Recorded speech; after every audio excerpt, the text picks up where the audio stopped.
బుచ్చిరెడ్డిపాలెం పట్టణంలో తెలుగుదేశం పార్టీ 43వ ఆవిర్భావ దినోత్సవం వేడుకలు అత్యంత వైభవంగా జరిగాయి.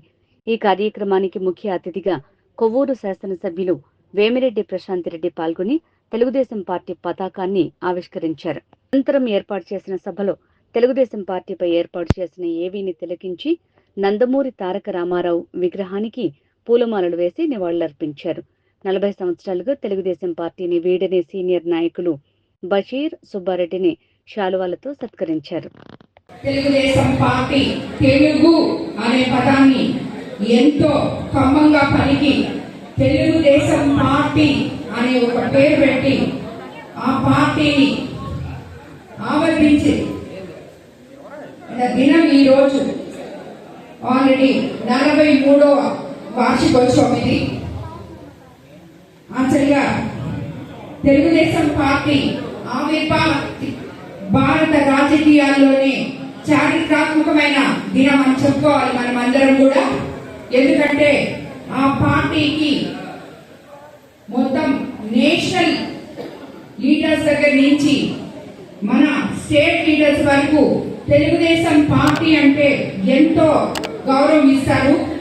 అది నందమూరి తారక రామారావు గారి వల్ల, అదేవిధంగా మన ముఖ్యమంత్రి ఎవరైతే ఉన్నారో సంక్షేమం అభివృద్ధి సమపాళల్లో నిర్వహిస్తూ ఇది వరకు 2020కి ఎలాగైతే మన ఉమ్మడి రాష్ట్రాల్లో హైదరాబాద్ ని సైదరాబాద్ సిటీగా మార్చారో, ఇప్పుడు మళ్ళీ ఆయన 42 విజన్ 42 అని చెప్పి ఇప్పుడు మళ్ళీ కొత్తగా వచ్చారు 2042 అని చెప్పి.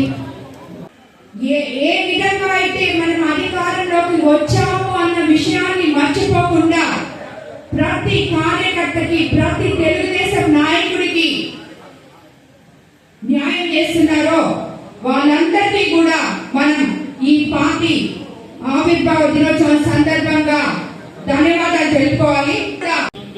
ఎప్పుడు కూడా ఆ కార్యకర్తలు, ఆ నాయకుల్ని మర్చిపోరు. ఆ మాదిరే ఈసారి మనల్ని కార్యకర్తలు గుర్తు పెట్టుకొని ఇంత అత్యంత భారీ మెజార్టీతో తెలుగుదేశం పార్టీని అధికారంలోకి తీసుకొచ్చారు కార్యకర్తలు అందరూ కూడా. పేరు పేరున శిరస్సు వంచి నమస్కరిస్తున్నాను. మీ అందరి వల్ల నేను కూడా అత్యంత మెజార్టీతో నన్ను ఎమ్మెల్యేగా ఎన్నుకోవడం జరిగింది. ఏ కార్యకర్త కష్టమో బొమ్ము కాదు అని మీకు మాటిస్తున్నాను. మీ సేవ చేయడానికి ప్రజల్లో వచ్చి మనకి ఎప్పుడు తెలియనటువంటి 2 రూపాయల కిలో బియ్యం అయితేనేమి, సమాన హక్కులు మహిళలకైతేనేమి, ఈ పొదుపు పథకాలైతేనేమి, ప్రతి ఒక్కరికి ఇల్లు ఉండాలని చెప్పి ఏ రకంగా వచ్చి మనందరి మధ్యలోకి సేవ చేసి నందమూరి తారక రామారావు గారుగా ఈ రోజు మనం అందరము ఆయన్ని స్మరించుకుంటున్నామో, నేను కానీ ఎంపీ వేమిరెడ్డి ప్రభాకర్ రెడ్డి గారు కానీ మమ్మల్ని ఇద్దరిని మీ కోవూరు నియోజకవర్గం ప్రజలు ఎప్పుడు కూడా అలాగే అనుకోవాలని చెప్పి మేమందరూ కోరుకుంటున్నాం. అదే మాత్రం పనిచేస్తానని కూడా మీకు అందరికీ నేను మాటిస్తున్నాను.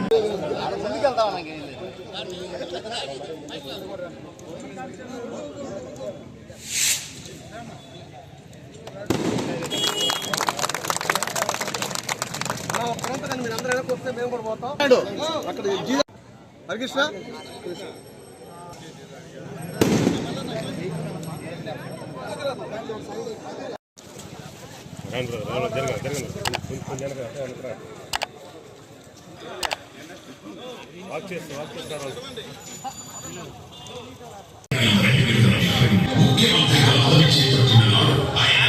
తెలుగుదేశం మొదటిసారి అధికారంలోకి వచ్చిన 1983 ఉగాది ఎన్టీఆర్ ప్రారంభించాలని చేపట్టి దేశంలోని మొదటిసారిగా పేదలకు పక్కాయులను ఇచ్చారు. ఎంతగా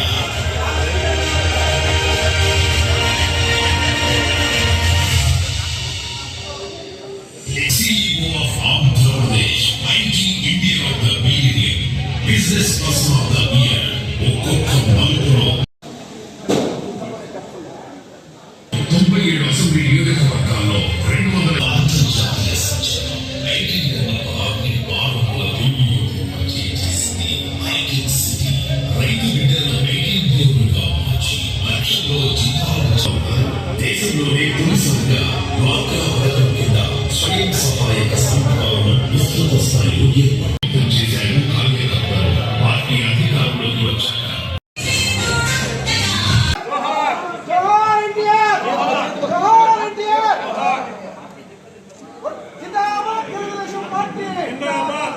తెలుగుదేశం పార్టీలో చేరారు. ఈనాటి వరకు కూడా పార్టీలో కొనసాగుతున్న యువకుల